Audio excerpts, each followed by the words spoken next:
Hello, dear viewers. Support me by subscribing to my channel and share my video if you like it. And also, make sure you comment your thoughts. Now let's start the video. The guest tower at Winterfell was quieter than Tyrion Lannister expected, with most of the southern lords either asleep or still drinking in the Great Hall. As he wandered the hallway, a flicker of candlelight caught his eye from one of the rooms. Curious, he knocked lightly on Jon Snow's door. "Jon, you decent, or should I come back when you're properly indecent?" Jon opened the door, fully dressed, his doublet unlaced and sleeves rolled up. "Lord Tyrion," he greeted, a mix of respect and familiarity in his bow. "The best chats happen when you least expect them," Tyrion replied, stepping inside. He noticed a pile of books and neatly written parchment on Jon's desk. "Reading," Jon said simply. "I have a hard time sleeping in new places." Tyrion scanned the titles. Military history, heavy reading for a sleepless night. Most guys your age would pick something with more exciting pictures. A smile flickered on Jon's face. "I find military history exciting enough." "Really? What part catches your eye? The dragons or how Aegon turned enemies into friends?" "His logistics," Jon replied, enthusiasm lighting up his expression. "It's about how he managed to supply his armies over vast distances." Tyrion raised an eyebrow, intrigued. Practical for someone who might need to coordinate his own movements someday. The air thickened with unspoken tension as Jon's expression tightened slightly. "Knowledge is never wasted," he said, echoing Lord Tywin's teachings. "Growing up in Tywin's household must have been thorough." Tyrion mused. "What did you study?" "Reading, writing, history, swordplay, managing lands and people," Jon replied, his tone measured. "Any lord's son," Tyrion said, probing. "But I wonder about your earliest lessons. You were just a baby when you got to Casterly Rock." "I don't recall much," Jon said, a hint of defensiveness in his voice. Jon stared into space, then spoke carefully. "I remember feeling grateful. I knew I had opportunities most in my position could only dream of." Tyrion sensed the rehearsed nature of Jon's words. Gratitude is good, but how differently people remember their childhoods. Some focus on lessons learned, others on feelings felt. He shifted the conversation. "Speaking of choices, I'm heading north to the Wall after Winterfell. Care to join? You'd gain practical experience with all that military theory you've been studying." For a moment, Jon's eyes lit up with genuine desire. "I'm honored, my lord, but I serve at the Queen's pleasure. My duties are elsewhere." Interesting, Tyrion thought. That was real regret, a longing for something he thinks he can't have. What does a ward do once he's an adult? Surely you won't spend your life just being grateful. "I serve House Lannister's interests as directed," Jon replied, masking his feelings. Tyrion pressed on, sensing the struggle beneath Jon's composed exterior. "There's a difference between adapting to situations and being shaped by them. Choice is a luxury not everyone can afford," Jon said quietly. "Now we're getting somewhere," Tyrion thought, "but even when choices are limited, we still have them. The question is whether we recognize them." Jon's expression was pensive. "That depends on how well the integration is managed." "And what happens when an integrated element starts to remember what it was before, when it wonders what it might have been if things had gone differently?" Jon's composure faltered. "Hypothetically speaking." "Of course," Tyrion said, gauging Jon's reaction, "the best questions feel uncomfortably real." "Why are you here asking these specific questions?" Jon asked, his voice steady but curious. "Because I've spent my life being underestimated. It's given me a knack for spotting when others are held back by circumstances." Jon joined him at the window, their shared silence heavy with unspoken truths. "What if the puzzle doesn't want to be solved?" "Then that would be the most interesting part," Tyrion replied. "Because puzzles don't want things, people do." "It's beautiful," Jon said softly, looking out at Winterfell. "It is," Tyrion agreed, "but I bet it looks different to you than it does to me." "I see home," Jon admitted, his voice barely above a whisper. "There it is," Tyrion thought, satisfied. "Do you, even after all that's happened?" Jon's gaze turned inward. "I dream about it sometimes, about belonging somewhere without having to earn it every day through gratitude." "And how do those dreams make you feel?" "Guilty, disloyal, ungrateful," Jon said, turning away. "Lord Tywin saved me from being a nobody. What right do I have to want more? The right to wonder about the road not taken, Tyrion said firmly, to question whether the life you've been given is the life you would have chosen. Jon hesitated, then said, I'd want to matter, not as someone's ward but as myself. To protect people who need it. And where would that be? Maybe nowhere, Jon replied, sadness creeping into his voice. Maybe I can't truly belong anywhere. Or maybe you could belong anywhere if you had the guts to try. Tyrion rummaged through his pack and pulled out a rolled-up map, a gift of sorts. Jon took the map, eyes wide with curiosity. It's beautiful work. Maps show you where you are, where you've been, and where you might go. Tyrion explained. Knowledge is power, and maps are knowledge. This is risky, Jon said quietly, rolling the map carefully. Living is risky, Tyrion countered. The question is whether you want to live dangerously by choice or by default. They exchanged glances, the weight of unspoken choices hanging in the air. I should go, Tyrion said finally. It's late, and tomorrow will bring its own challenges. As he left, he turned back to Jon. Remember that answer you gave about what you'd choose if you could choose anything. That wasn't the response of a tool. That was a man who knows his own mind. With that, he slipped out, leaving Jon alone with his thoughts and a map that might one day show him the way home. The battlements of Winterfell were empty, the guards having retreated. Tyrion walked along the ancient stones, contemplating his conversation with Jon. Jon was a puzzle, not a spoiled ward, but a young man caught between competing loyalties and identities. Dangerous, Tyrion thought, taking a sip of wine, for everyone involved. He turned to see Sandor Clegane approaching, his presence imposing. Can't sleep either, Tyrion asked. I don't, Sandor replied, but I saw you talking to the boy, thought I might share some thoughts. About Jon? Tyrion asked, intrigued. About what the Queen has planned for him, Sandor said flatly. She's been watching him closely. Her plans won't end well for the boy. What kind of plans? The kind that make sure he's dependent on Lannister goodwill. The kind that burns bridges. Sandor's voice grew serious. She brought him here for a reason. Tyrion felt a chill. She means to use him against the Starks somehow. Among other things, the boy thinks he's a ward. The Queen thinks he's a weapon. I think he's a person, Tyrion replied, considering Jon's hidden depths. He still has the ability to choose. Choice? Sandor scoffed. You think the Queen's gonna give him choices? No, Tyrion admitted. But that doesn't mean he can't make them anyway. They stood in silence, both aware of the darker sides of court politics. Why are you telling me this? Tyrion finally asked. Because I know what it's like to be shaped into something you never chose to be, Sandor said quietly. The boy deserves better than what's coming. What's coming for him? Pain, Sandor replied simply. The kind that changes you forever. Tyrion felt a chill run down his spine, and what matters most to Jon. That's what she's here to find out. Sandor turned to leave. Keep an eye on yourself, Lord Tyrion, and watch the boy. With that, he disappeared into the shadows, leaving Tyrion with a growing sense of urgency.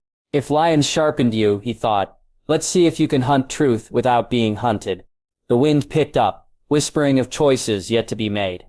Tyrion finished his wine and headed back toward the guest tower, his mind already racing with plans. Jon Snow might think he was stuck in gratitude and obligation, but Tyrion was determined to help him find the freedom to choose his own fate, whatever it took. After all, everyone deserved the chance to discover who they really were, beneath all that careful construction, even if that discovery might shatter everything they thought they knew about themselves. Queen Cersei Lannister stood at the tall window of her chambers, her green eyes locked on the training yard below where the sound of steel clashing filled the crisp morning air. It should have felt familiar. She'd heard it countless times at King's Landing, at Casterly Rock, and every castle where men practiced the art of war. But there was something different about watching it here, in this ancient northern stronghold that seemed to exude defiance with every stone. Her gaze settled on one figure in particular. Jon, moving through his morning exercises with a smoothness that showed years of hard training. He faced two guards at once, his blade dancing between their attacks with a grace that was almost beautiful to watch. Where Joffrey would have made every parry a grand show, every counter a boast, Jon fought with a restraint that was somehow more impressive than any over-the-top display. Careful, she murmured to herself, watching as he disarmed one opponent and smoothly transitioned to engage the other. Too much skill draws attention. Too much attention invites questions. But even as she thought it, Cersei felt a familiar warmth of possession swell in her chest. This was her creation, her project. She had taken a bastard child and shaped him into something worthy of admiration, something that reflected well on Lancelot's generosity and wisdom. Every fluid movement, every measured response, every carefully chosen word that came from his lips was proof of her family's power to turn even the most unlikely material into gold. It wasn't lost on her that he was practicing in the same yard where he had been born as a child, where Ned Stark's bastard had taken his first wobbly steps before being claimed by lions. Now he moved through that same space as something entirely different, polished, refined, loyal. The transformation was complete, or should have been. "You're brooding again, sweet sister." Cersei didn't turn at the sound of Ysami's voice, though she felt him approach to stand beside her at the window. Her twin's presence was as familiar as her own heartbeat, and she could sense his amusement even without looking at his face. "I'm observing," she corrected, nodding toward the training yard. "There's a difference." Ysami followed her gaze, taking in the scene below with the practiced eye of a master swordsman. "He's good," he admitted after a moment. "Better than I expected. Targaryen has trained him well." "Of course he's good. We don't accept mediocrity in our household." Cersei's voice carried a note of pride that she didn't bother to hide. "Look at him, Jaime. Look at what we've made." "What we've made," Jaime repeated thoughtfully. "An interesting way to put it. I seem to recall the boy arriving with certain inherent qualities." Cersei's jaw tightened. He arrived as nothing. A bastard infant with no name, no prospects, no future beyond whatever scraps Ned Stark might have thrown his way, out of guilt and obligation. "We gave him everything he is." "Did we?" Jaime's tone was mild, but Cersei could hear the subtle challenge underneath. "Or did we simply refine what was already there?" In the yard below, Jon had finished his exercises and was cleaning his blade with the careful attention of someone who had learned to respect his weapons. Several Stark guards approached him, their manner friendly and respectful, and Cersei watched closely as he responded to their overtures. He was polite, as always, gracious in accepting their compliments on his skill, modest in deflecting their praise. But there was something in his posture, some subtle shift in how he held himself, that spoke of, comfort, recognition, a sense of belonging that had nothing to do with Lannister training. "He remembers," Cersei said quietly, the words carrying more weight than she had intended. "Remembers what?" "He was barely more than an infant when he left." "Not specific memories, but something deeper. Something we haven't been able to touch, no matter how thoroughly we've shaped everything else about him."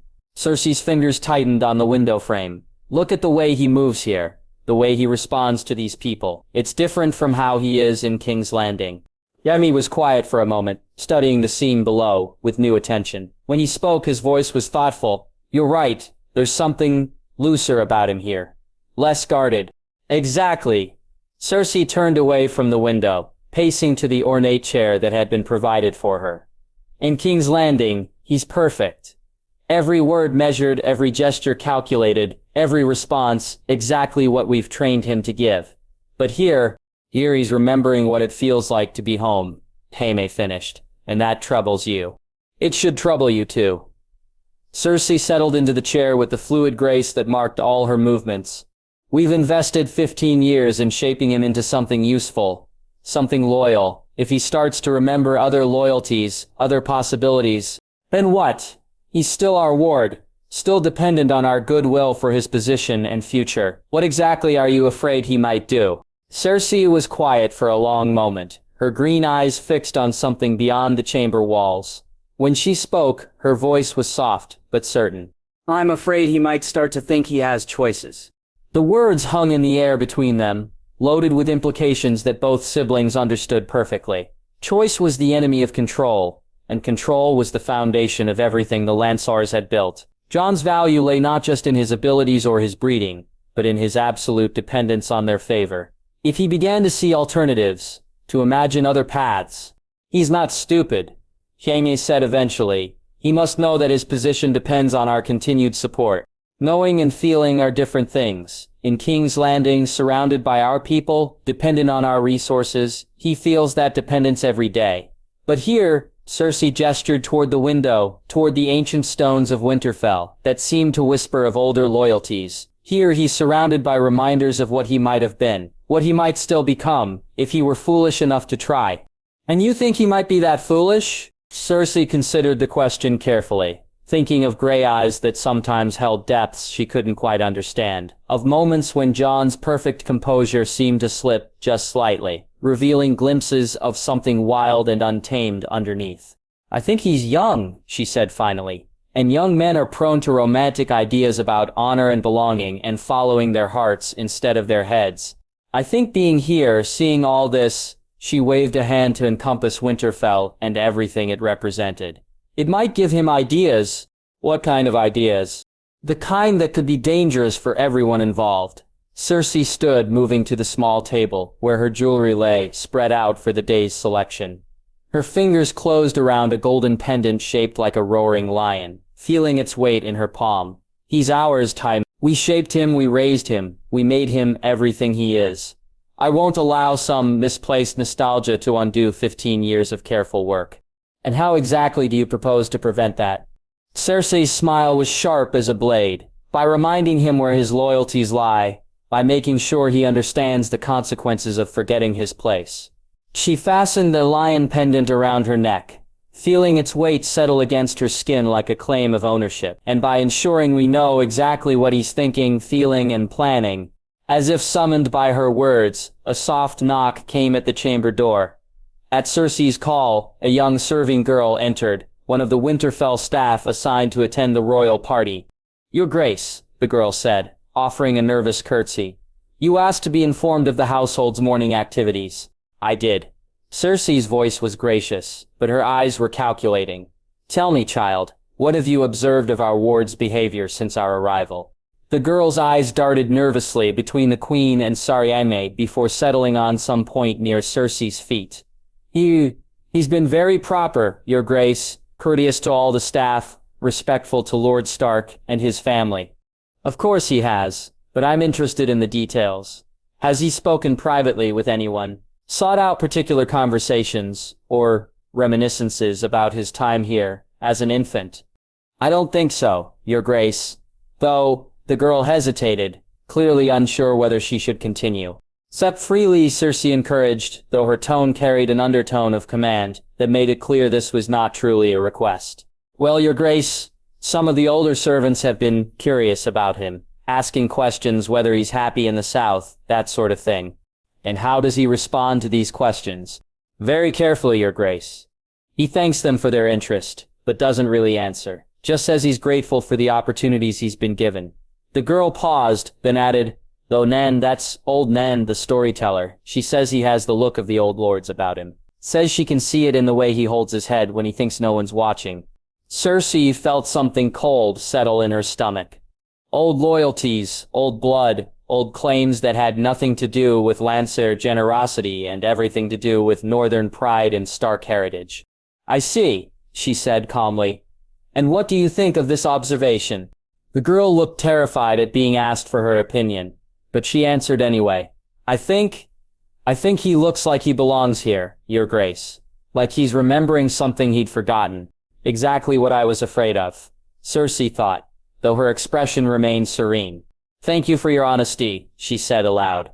I want you to continue observing, but more carefully now. If our ward seeks out private conversations with any member of the Stark household, any member at all, I want to know about it immediately. Can you do that for me? Yes, Your Grace. The girl's curtsy was deeper this time, more fearful. Good.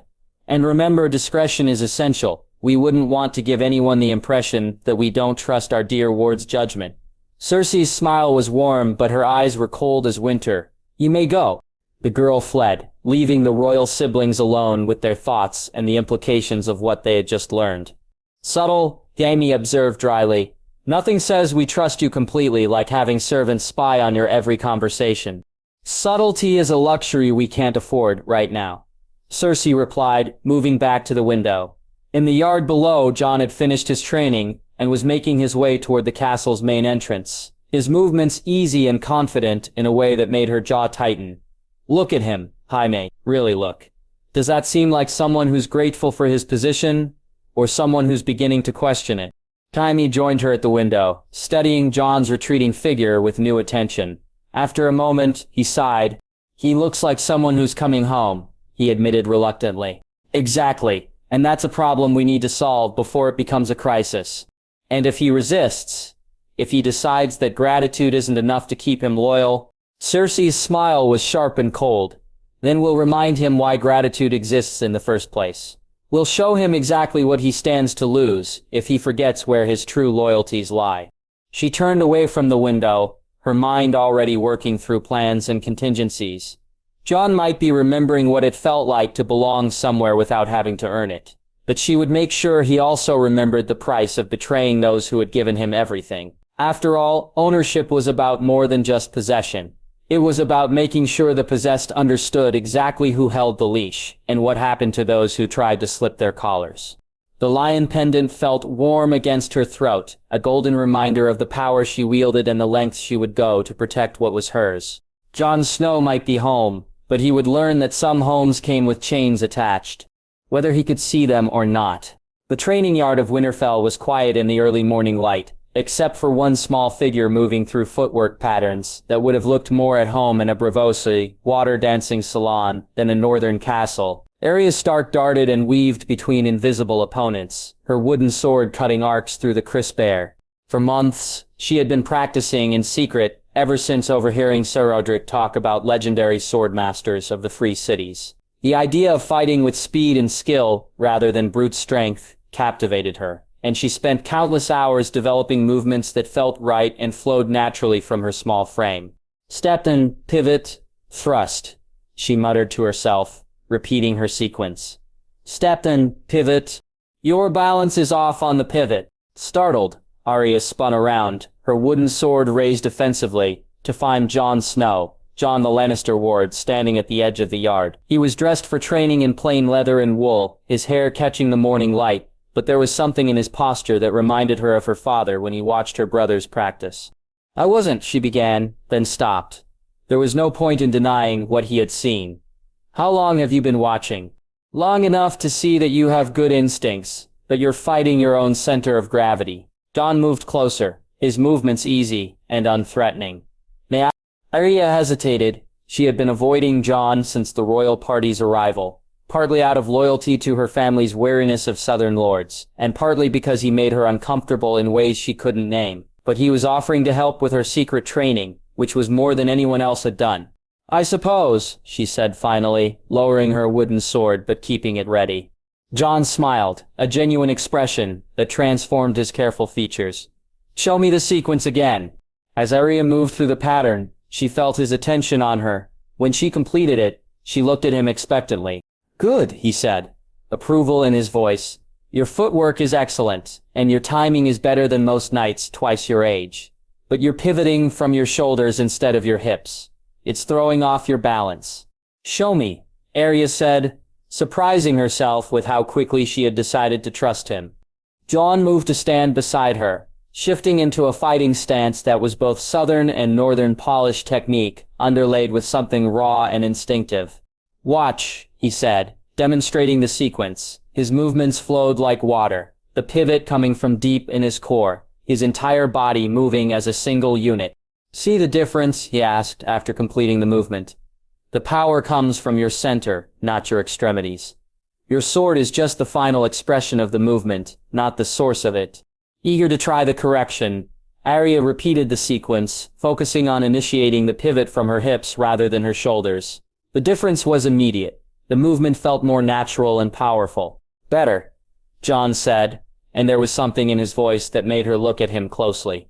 For just a moment, his careful southern accent slipped, revealing traces of northern vowels. Much better. You learn quickly. I have to, Arya replied, attempting the sequence again with more confidence. Nobody else is going to teach me. Why not? The question seemed genuine, not judgmental. Arya paused, studying his face for signs of mockery. Finding none, she decided to answer honestly. Because I'm supposed to be learning needlework and dancing. Because fighting is for boys, and I'm supposed to be a lady. She couldn't keep the bitterness out of her voice. Everyone thinks girls should be decorative rather than dangerous. And what do you think? The question caught her off guard. Most adults dismissed her complaints about the limitations placed on her because of her gender. Jon simply waited for her answer, as if her opinion mattered. "I think being decorative is boring," she said finally. "I think being dangerous is more useful. If someone tries to hurt you, or the people you care about, you should be able to stop them, regardless of whether you're wearing a dress or a doublet." Jon smiled approvingly. "A practical philosophy, though I suspect your septa might disagree." "My septa thinks I'm a lost cause anyway," Arya shrugged. "She's probably right." "I doubt that." Jon examined her wooden sword, testing its weight and balance. "Did you make it yourself?" "Mekken helped," Arya admitted. "I told him it was for target practice." "Clever. Though you might want to consider wrapping the grip. Your hands are smaller than most fighters, so you need better purchase on the weapon." He demonstrated how a simple leather wrapping could improve her control. Arya watched intently, determined not to waste the opportunity. "Why are you helping me?" she asked, as he finished. Jon was quiet for a moment, his gray eyes distant. When he spoke, his voice was softer. "Because everyone deserves the chance to protect themselves and the people they care about. Being dangerous isn't about size or strength. It's about skill and determination, and the willingness to do what's necessary." He paused, then added quietly, "And because I know what it's like to feel trapped by other people's expectations." There was something in his tone that made Arya look at him with new attention. For just a moment, the perfect Lannister ward had slipped, revealing something raw and honest underneath. Something that reminded her of her own frustrations with the limitations placed on her by birth and circumstance. "You don't seem trapped," she said carefully. "You seem successful. Important." Jon's laugh was bitter. Success and freedom aren't the same thing. Neither are importance and choice. Before Arya could ask what he meant, the sound of approaching footsteps made them both turn. Septa Mordine was crossing the yard, her expression disapproving, as she took in Arya's disheveled appearance and the wooden sword in her hands. Arya Stark, The Septa said, her voice carrying the particular tone of exasperation. "What are you doing out here at this ungodly hour? And in such a state?" Arya glanced down at herself, taking in the dirt on her dress and the evidence of physical exertion. She was going to be in trouble. Probably confined to her chambers while the Septa lectured her about proper ladylike behavior. "Septa Mordine," Jon said smoothly, stepping forward with a bow that balanced respect and friendliness. "Good morning. I hope you slept well?" The Septa's attention shifted to him, her expression softening slightly at his polite greeting. "Good morning, my lord." "Yes, thank you. Though I'm afraid I must collect Lady Arya for her morning lessons." "Of course," Jon agreed readily. "Though I wonder if I might impose upon your expertise for a moment. I've been having difficulty with the pronunciation of certain northern names, and I was hoping you might assist me. It would be terribly embarrassing to mispronounce Lord Stark's ancestors during tonight's feast." It was a masterful deflection. The Septa was flattered by his request, and it justified delaying Arya's inevitable lecture. While the Septa considered his request, Jon caught Arya's eye and subtly gestured toward the wooden sword she was still holding. Understanding, Arya slipped the practice weapon behind her back and, while the Septa was distracted by Jon's questions, managed to tuck it into an alcove where it wouldn't be visible. "Well," the Septa said after discussing pronunciation, "I suppose Lady Arya's lessons can wait a few more minutes, though she really must clean herself up before appearing in public." "Of course," Jon agreed solemnly. "Perhaps she could use the armory entrance. It's closer to the servants' stairs, and she'd be less likely to encounter guests while she's between states of readiness." The Septa nodded approvingly, clearly pleased with his thoughtfulness. "An excellent suggestion, my lord. Arya, you will go directly to your chambers and make yourself presentable. I'll expect you in the solar in 1 hour for your needlework lesson."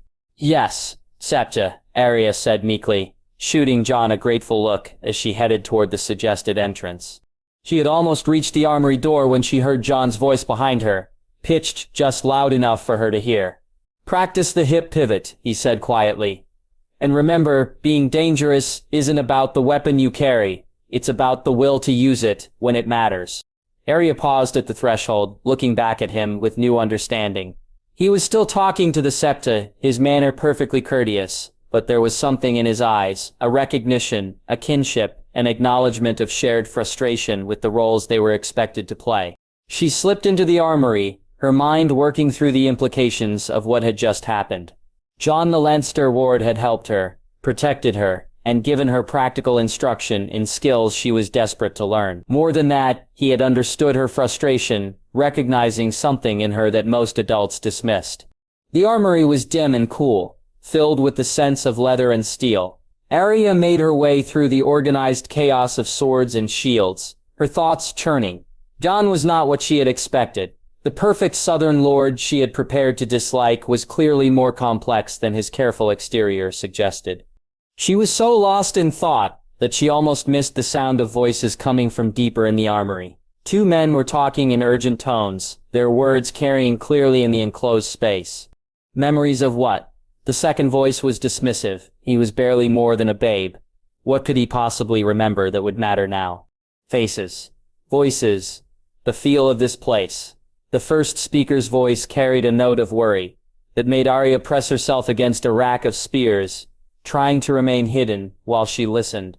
You've seen how he moves here, how he responds to the staff. There's recognition there even if he doesn't realize it himself.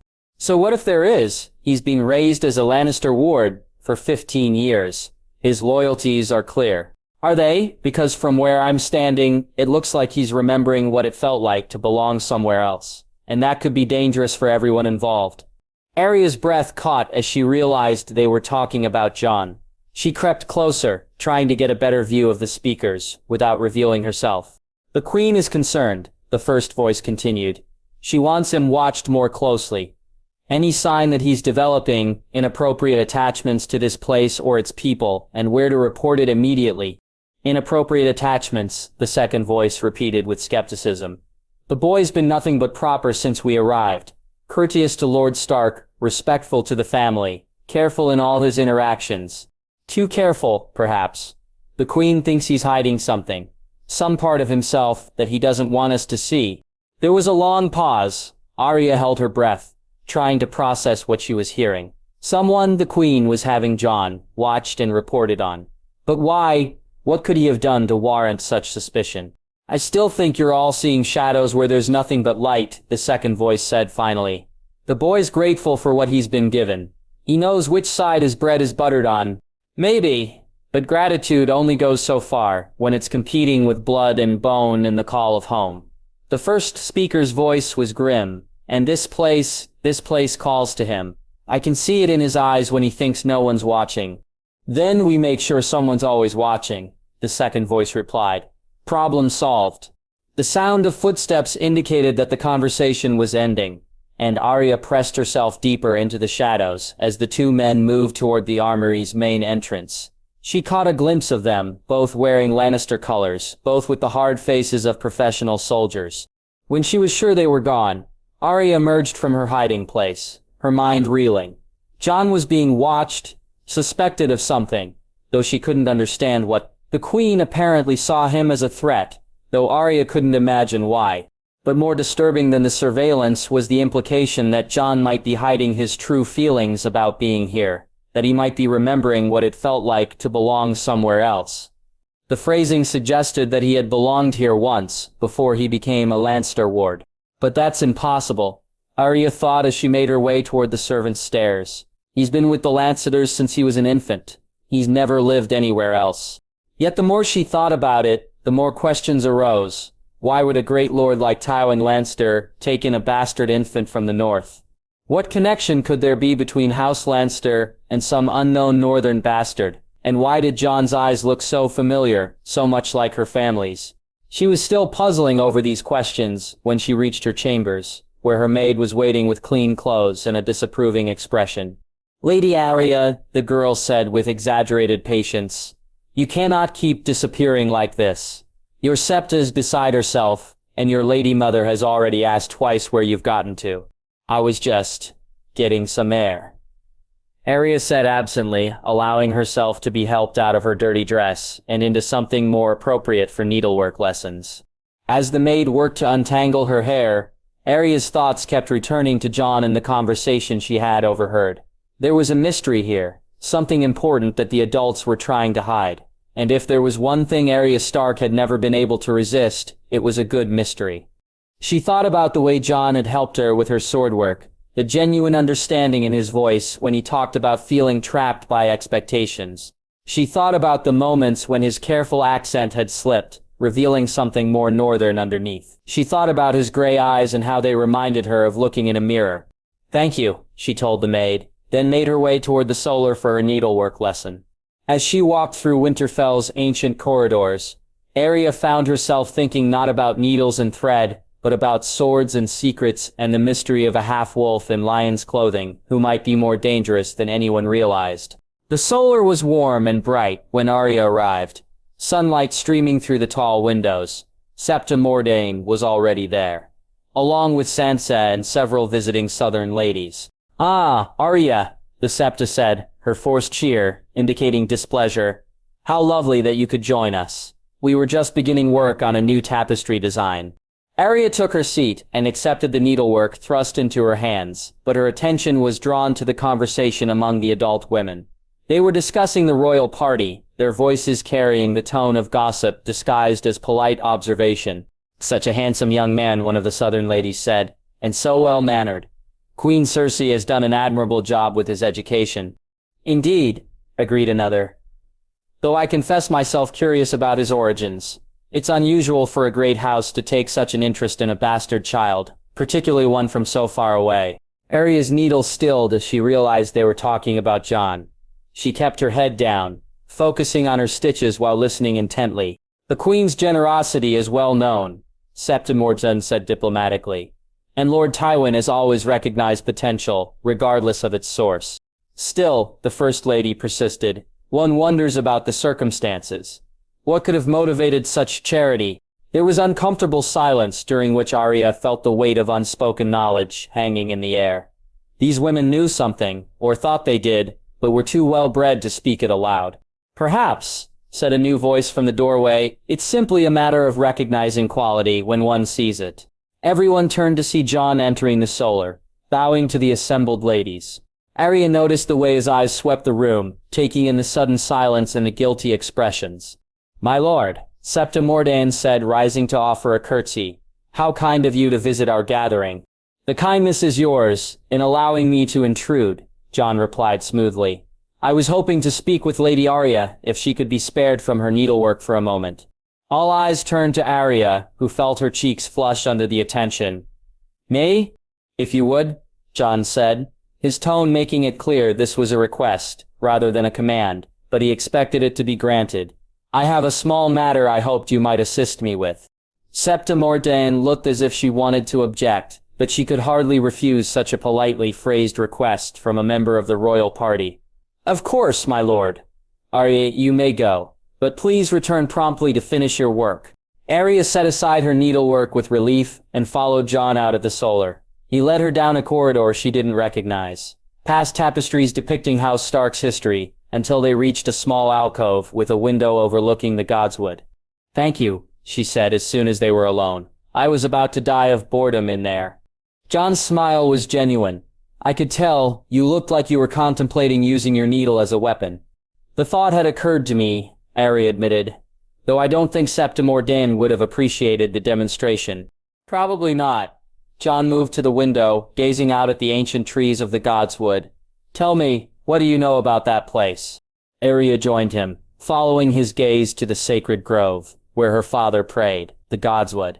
"It's where the old gods live. The heart tree grows there. Father says it's been there since before the castle was built, maybe since before men came to Westeros." "And do you believe that? About the old gods?" The question was casual, but Arya sensed deeper currents. "I don't know. Maybe. Father believes it. And he's not the sort of man to believe in things that aren't real." She looked at Jon curiously. "Do you—" Jon was quiet for a long moment, his gray eyes fixed on the red leaves of the heart tree. When he spoke, his voice was soft. "I think there are things in this world that can't be explained by logic or reason. Things that exist in the spaces between what we know and what we feel." He paused, then added quietly, "I think some places hold memories, and some memories are stronger than time." There was something in his tone that made Arya study him closely. He looked wistful, sad, and somehow lonely, despite being surrounded by people who claimed to care about him. You sound like you're talking from experience, she said carefully. Jon's smile was rueful. Perhaps I am, though I'm not always sure which experiences are real, and which are just wishful thinking. Before Arya could ask what he meant, the sound of approaching footsteps made them turn. A servant hurried down the corridor, his expression urgent. My lord, the man said, bowing to Jon. Her grace requests your immediate presence in her chambers. She says it's a matter of some urgency. Jon's expression didn't change, but Arya caught the tension in his posture. Of course, please tell her grace I'll be there directly. The servant bowed again and hurried away, leaving Jon and Arya alone in the alcove. But the moment of connection they had shared was broken, replaced by the careful distance Jon maintained with everyone. I should go, he said, his voice once again formal. The queen doesn't like to be kept waiting. Jon, Arya said impulsively, then stopped, unsure what to say. He paused, looking at her with those familiar gray eyes. Yes? Be careful, she said finally, thinking of the conversation she had overheard in the armory, of the surveillance and suspicion surrounding him. I think some people might not have your best interests at heart. For just a moment, Jon's careful composure cracked, revealing surprise and gratitude. Then the mask reasserted itself, and he was once again the perfect ward. Thank you for the warning, he said formally. I'll keep it in mind. He turned to go, then paused and looked back at her. When he spoke, his voice was softer. Arya? That practice we discussed this morning, keep working on it, and remember what I said about being dangerous. Sometimes it's the only thing that keeps you free. With that cryptic comment, he was gone, leaving Arya alone in the alcove, with more questions than answers, and a growing certainty that there was far more to Jon Snow than anyone realized. She stood at the window for a long time after he left, gazing out at the godswood and thinking about mysteries and memories and the strange sadness in a young man's gray eyes. Somewhere in the sacred grove, the heart tree's red leaves rustled in the wind, as if the old gods were whispering secrets only the trees could hear. Half-wolf, she thought again, the name settling into her mind like a truth she had always known, but never spoken. Half-wolf in lion's clothing, trying to find his way home. The question was whether he would find it before the lions decided he was too dangerous to keep, and whether Arya herself might have a role to play in whatever was coming. The thought should have frightened her, but instead it filled her with a strange sense of anticipation. She had always known she was different from other girls, always felt she was meant for something more than needlework and marriage, and the quiet life of a lady. Maybe that something was about to begin. She made her way back to the Solar, where Septa Mordain was waiting with disapproving looks and unfinished needlework. But as she took up her needle and thread, Arya's mind was far from the domestic arts. Instead, she was thinking about swords and secrets, about wolves and lions, and about the strange young man who might be the key to mysteries she was only beginning to understand. The needle moved in her hands, creating stitches that were surprisingly neat and even. But her thoughts were sharp as steel, cutting through the comfortable assumptions of her childhood to reveal truths that were far more complex and dangerous than anything she had imagined. Change was coming to Winterfell, and Arya could feel it in the air like the promise of a storm, and when it arrived, Arya Stark intended to be ready for it. Even if no one else was. The clash of steel on steel rang through the practice yard as Robb Stark drove his sparring partner back with a series of aggressive strikes. Sweat beaded on his brow despite the cool morning air, his muscles burning with the familiar ache of hard training. At 15 he was already tall and strong, with the auburn hair and blue eyes of the Tullys, but his movements carried the fluid grace that marked all of Ned Stark's children. His opponent, Ser Roderick's nephew, visiting from White Harbor, was breathing hard. Struggling to keep pace with Robb's relentless assault, the young Stark heir pressed his advantage, raining down blows that tested both skill and endurance, when a voice from the sidelines cut through the morning air. Your grip's too tight on the backswing. Robb's rhythm faltered for just a moment, long enough for his opponent to slip past his guard and land a solid hit on his ribs. The impact drove the breath from his lungs and sent him stumbling backward, more from surprise than pain. 7 hells, he gasped, lowering his sword and turning toward the voice. Jon Snow, Jon Lannister, he corrected himself, stood at the edge of the practice yard, his golden hair catching the weak sunlight. The Lannister ward's gray eyes held no mockery, only the calm assessment of someone who understood the intricacies of swordplay. I beg your pardon, Robb's voice carried an edge of irritation. Being corrected in front of others was bad enough, being corrected by a southerner was worse. Jon stepped forward with the easy confidence of someone accustomed to moving in noble circles. "Your grip," he repeated, his tone respectful but certain. "You're strangling the hilt on your backswing, which slows your recovery and telegraphs your next move. It's why Ser Donal was able to read your pattern and slip through." Robb glanced at his sparring partner, who was indeed called Donal, though Robb was certain he'd never mentioned the name in Jon's hearing. A small detail, but it lodged in his mind like a splinter. "And I suppose you could do better." The challenge came from Theon Greyjoy, who had been lounging against a practice post, watching the session with his usual air of amused superiority. The Ironborn ward's dark eyes glittered with the prospect of entertainment. Jon's expression didn't change, but something shifted in his posture. A subtle straightening that spoke of readiness. "I wouldn't presume to challenge the heir of Winterfell," he said carefully. "I was merely offering an observation." "Observations are easy," Robb said, his pride stinging. "Demonstration is harder." For a moment, Jon hesitated, and Robb caught a glimpse of something complex, flickering behind those gray eyes. Calculation, perhaps, or concern about overstepping bounds. Then the moment passed, and Jon nodded. "If you wish." Ser Donal, still catching his breath, gladly yielded his practice sword to the southern visitor. Jon tested the weapon's weight and balance, with the unconscious competence of someone who had been trained by masters, then moved to face Robb in the center of the yard. They circled each other warily, taking measure. Robb had height and reach on his opponent, along with the raw strength that came from years of northern training. But there was something in Jon's stance that spoke of a different kind of preparation. More refined, perhaps, but no less deadly. Jon moved first, a testing thrust that Robb parried easily. But the follow-up came faster than expected. A fluid combination that forced Robb to give ground. The Lannister ward fought with a style that was both foreign and strangely familiar. Southern technique underlaid with something rawer, more instinctive. "Interesting," Canselton called from the sidelines. "The golden boy has teeth after all." Robb pressed his attack, using his superior strength to drive Jon backward. But every time he thought he had gained the advantage, his opponent would shift or pivot or counter in ways that seemed to anticipate his moves before he made them. It was frustrating and impressive in equal measure. The bout ended when Jon executed a perfect disarming technique, sending Robb's sword spinning away to clatter against the practice yard's stone wall. For a heartbeat they stood frozen, Jon with his blade at Robb's throat, Robb with his hands empty, and his pride thoroughly punctured. "Well fought," Jon said quietly, stepping back and lowering his weapon. There was no triumph in his voice, no gloating, just the simple acknowledgement of one warrior to another. Robb retrieved his sword, his mind churning with questions he couldn't quite articulate. The Lannister ward fought like someone who had been trained by the best masters gold could buy, but there had been moments, flashes of movement, instinctive reactions that seemed to come from somewhere deeper than formal instruction. "Where did you learn to fight like that?" he asked, genuinely curious now rather than simply defensive. Jon's expression grew carefully neutral. "King's Landing has many excellent sword masters. Queen Cersei insisted on the finest instruction." It was a perfectly reasonable answer, but it felt incomplete somehow. Robb found himself studying Jon's face, searching for clues to the mystery he sensed beneath the polished surface. "Come," he said impulsively, "walk with me."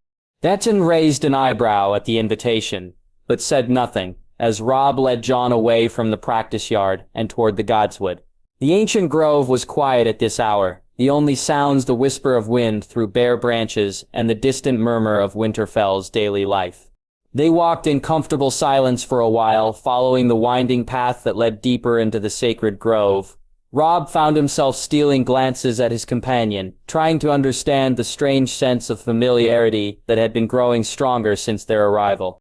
It was Jon who broke the silence, humming softly under his breath, a simple melody that seemed to drift through the trees like something half-remembered from a dream.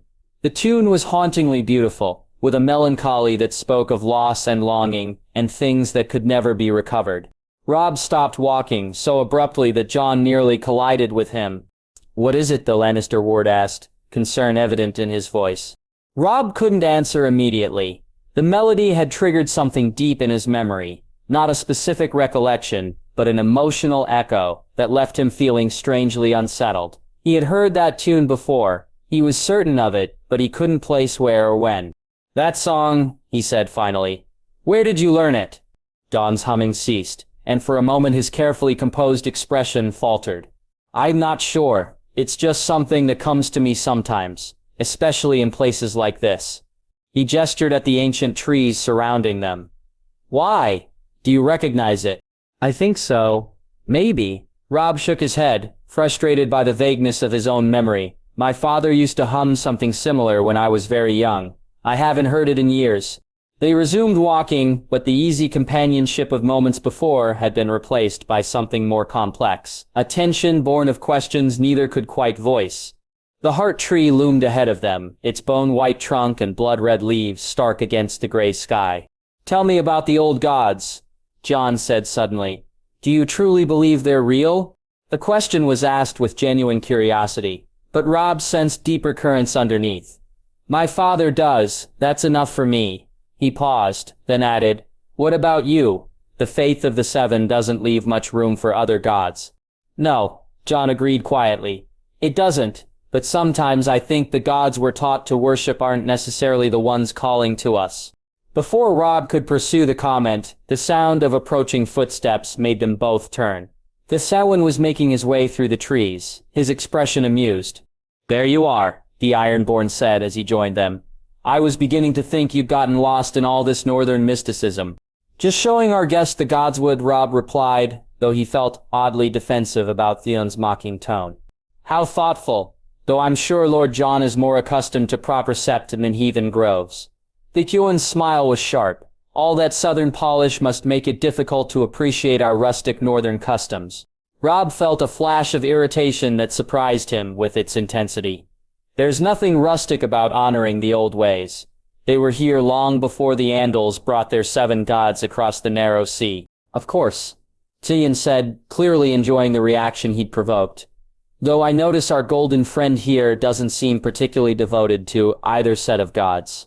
Perhaps that's what comes of being raised by lions. You learn to worship only gold and power." "That's enough." The words came out harder than Robb had intended, sharp enough to make both his companions look at him in surprise. He wasn't sure why Theon's casual mockery bothered him so much, but something about the Ironborn's dismissive attitude toward Jon felt wrong in ways he couldn't articulate. An uncomfortable silence settled over the group, broken only by the whisper of wind through the trees. Jon's expression had gone carefully neutral again, but Robb caught a flicker of something that might have been gratitude in those gray eyes. "Perhaps we should head back," Jon suggested diplomatically. "I'm sure there are duties waiting for all of us." They made their way out of the godswood in relative quiet, but Robb's mind was churning with questions and half-formed thoughts. There was something about Jon that didn't quite fit the image of a grateful ward raised by southern lords. The way he moved, the things he knew, the moments when his careful composure slipped to reveal something raw underneath. It all pointed to mysteries that Robb was only beginning to sense. As they reached the edge of the grove, Robb found himself testing those suspicions. "Tell me," he said casually, "what do you know of northern history, beyond what any educated southerner might learn from books?" Jon's step faltered almost imperceptibly. "What do you mean?" "Well, for instance, do you know the story of the Night's King, the 13th Lord Commander of the Night's Watch?" Jon replied without hesitation. "He fell in love with a woman with skin as white as the moon and eyes like blue stars. Some say she was a White Walker. He brought her back to the Nightfort and declared himself king, ruling for 13 years before the Stark in Winterfell and the king beyond the wall joined forces to bring him down." Robb nodded slowly. It was a thorough answer, but not necessarily suspicious. The tale was well known enough that any educated person might know it. "And the rat cook?" "A cook at the Nightfort who served the Andal King a pie made from the king's own son, baked with bacon and leeks. The gods turned him into a giant white rat who could only eat his own young. It's said he still haunts the castle." Jon paused, then added quietly, "Old Nan used to tell that story to frighten children into obedience." The words hung in the air like an accusation. Old Nan had indeed told that story, but only to the children of Winterfell. It wasn't the sort of tale that would be shared with visiting dignitaries or recorded in the histories that southern lords might study. "Old Nan," Robb repeated carefully. Jon's face went pale as he realized his mistake. I I heard someone mention that she tells such stories. A servant, perhaps. Or, Old Nan doesn't tell stories to servants, Robb said quietly. She tells them to the children of House Stark. In the nursery. Late at night when the wind is howling and the shadows are long. The silence that followed was heavy with implication. Jon looked like he wanted to say something, to explain or deflect or somehow undo the revelation, but no words came. Instead, he simply stood there, his gray eyes wide with something that might have been panic. How? Robb asked, his voice barely above a whisper. How do you know that story, the way Old Nan tells it? I don't know, Jon said finally, and there was such pain in his voice that Robb felt an unexpected stab of sympathy. I don't know why I know things I shouldn't know, or remember things I shouldn't remember. I don't know why this place feels like home, Robb finished softly. Jon nodded, unable to speak. They stood there in the growing dusk, two young men on the threshold of understanding something that would change everything they thought they knew about themselves and each other. But before either could find the words to bridge that gap, the sound of a horn echoed across Winterfell's courtyard. The evening feast, Robb said automatically. We should go. They walked back toward the castle in silence, each lost in his own thoughts. As they reached the main courtyard, Grey Wind appeared from wherever he had been exploring, the young direwolf's massive form moving with predatory grace as he approached his master. The wolf stopped when he caught sight of Jon, his yellow eyes fixing on the Lannister ward with an intensity that made everyone freeze. For a long moment, boy and beast regarded each other across the space between them, some silent communication passing between them that Robb couldn't interpret. Then Grey Wind approached Jon with none of the wariness he typically showed strangers. The dire wolf circled the young man once, twice, his great head lowered as he took in Jon's scent. When he finally stopped, it was to sit at Jon's feet, looking up at him with what could only be described as recognition. That's unusual, Robb said, his voice tight with confusion. Grey Wind doesn't usually take to strangers so quickly. Jon reached down slowly, his hand hovering over the wolf's massive head. May I? Robb nodded, though he wasn't sure why. Grey Wind was his wolf, bonded to him in ways that went deeper than mere training. The dire wolf shouldn't be showing such acceptance of anyone else, especially not a southerner he'd never met before. But when Jon's fingers made contact with Grey Wind's fur, the wolf's eyes closed in apparent contentment, a low rumble of pleasure emanating from his throat. He's beautiful, Jon said softly, his voice carrying a note of wonder. I've never seen anything like him. Direwolves are rare south of the wall, Robb replied, though his attention was focused more on his wolf's reaction than on making conversation. We found the litter last summer, after their mother was killed by a stag. 6 pups, Jon said, without thinking, then caught himself. I mean, I assume there were others. Robb's eyes narrowed. How did you know there were 6? Jon's hand stilled on Grey Wind's fur. Lucky guess? No, Robb said firmly. That wasn't a guess. You knew. Just like you knew Old Nan's stories. Just like you knew Sarah Donnell's name, without being told. He stepped closer, his voice dropping to an urgent whisper. Who are you? Really?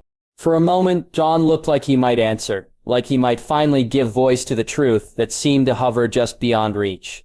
But then the careful mask reasserted itself, and he was once again the perfect Lannister ward. I'm exactly who I appear to be, he said quietly. A bastard who was fortunate enough to be taken in by a great house. Nothing more, nothing less. But as he spoke, Grey Wind whined softly, pressing closer to Jon's legs as if trying to offer comfort. And in that moment, Robb understood something that he couldn't yet put into words. Something about loyalty and recognition and bonds that went deeper than memory or reason. He smells of cold stone, he murmured, the words coming from some deep place he didn't fully understand. What? Jon looked up at him, startled. Grey Wind. He's trying to tell me something about you, but I don't understand what. Robb studied Jon's face, searching for answers to questions he couldn't quite formulate. You smell like Winterfell to him, like home. But that's impossible, isn't it? Jon's expression was unreadable. Is it? Before Robb could respond, the sound of approaching footsteps made them both turn. A servant was hurrying across the courtyard, his expression urgent. My lords, the man said, offering quick bows to both of them. Lord Stark requests your immediate presence in the Great Hall. The evening feast is about to begin. Robb nodded, though he felt frustrated by the interruption. There were too many questions left unanswered, too many mysteries left unsolved. But duty called, and he was the heir of Winterfell. We should go, he said reluctantly. Jon rose from where he had been kneeling beside Grey Wind, but the direwolf remained close to his side, as if reluctant to let him leave. The sight sent another stab of confusion through Robb's chest. Jon, he said as they began walking toward the Great Hall, whatever secrets you're carrying, whatever you're hiding, you don't have to carry them alone. The Lannister ward's step faltered, and for just a moment his composure cracked completely. You don't understand, he said quietly. Some secrets are too dangerous to share. Some truths are too costly to speak. Try me. Jon looked at him then, really looked at him, and Robb saw something in those gray eyes that made his breath catch. Pain, yes, but also longing. The desperate need of someone who had been alone for too long and was finally being offered the possibility of understanding. But then the moment passed, and Jon shook his head. I can't, he whispered. I'm sorry, but I can't. They entered the Great Hall in silence, taking their places at the high table where the noble families were gathering for the evening feast. But even as Robb went through the motions of courtesy and conversation, his mind remained fixed on the mystery of Jon Snow. There were answers here, he was certain of it. Answers that would explain the strange sense of familiarity, the impossible knowledge, the way Grey Wind had responded to a stranger as if he were Pack. But those answers were locked away behind walls of fear and secrecy that Robb didn't yet know how to breach. All he could do was watch and wait and hope that when the truth finally emerged, it wouldn't destroy everything they thought they knew about their world. Because something told him that Jon's secrets were the kind that changed everything, for better or for worse. And Robb Stark had the growing certainty that he was about to find out which.